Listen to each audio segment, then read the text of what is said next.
patuloy na pagtatanggol ng ilang kaalyado ni Vice President Sara Duterte sa pagbabanta nito sa buhay ni Pangulong Marcos Jr.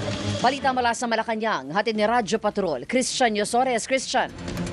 Rika, ayon kay Palat Press Officer at Communications Undersecretary Claire Castro, hindi maituturing na hypothetical o gawa-gawang isip o pantasya lamang ang pambabanta ni VP Sara sa buhay ni Pangulong Ferdinand Marcos Jr., First Lady Liza Marcos at dating House Speaker Martin Romualdez dahil kailanman ay hindi anya pinasungulingan ang naturang pahayag laban sa Pangulo at kanyang pamilya.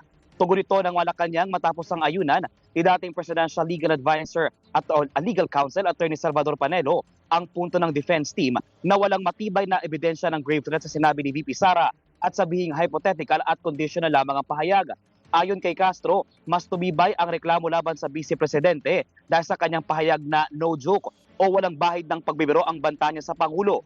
Binigyang diin ng Malacanang ang nakasaad sa Revised Penal Code at isang desisyon ng Korte Suprema kaugnay ng paglalatag ng mga kondisyon sa pamabanta ng isang tao.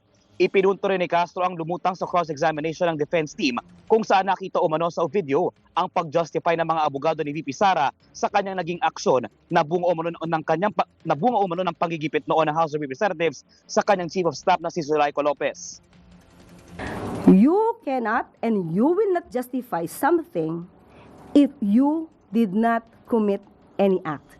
Doon pa lang, dahil ginajustify nila yung action nila at nakumit lamang daw ito dahil sa di umanong pangyayari kay Atty. Zulaiko Lopez, doon pa lang po ay may pag-amin na po sa ginawang pagbabanta sa buhay ng Pangulo.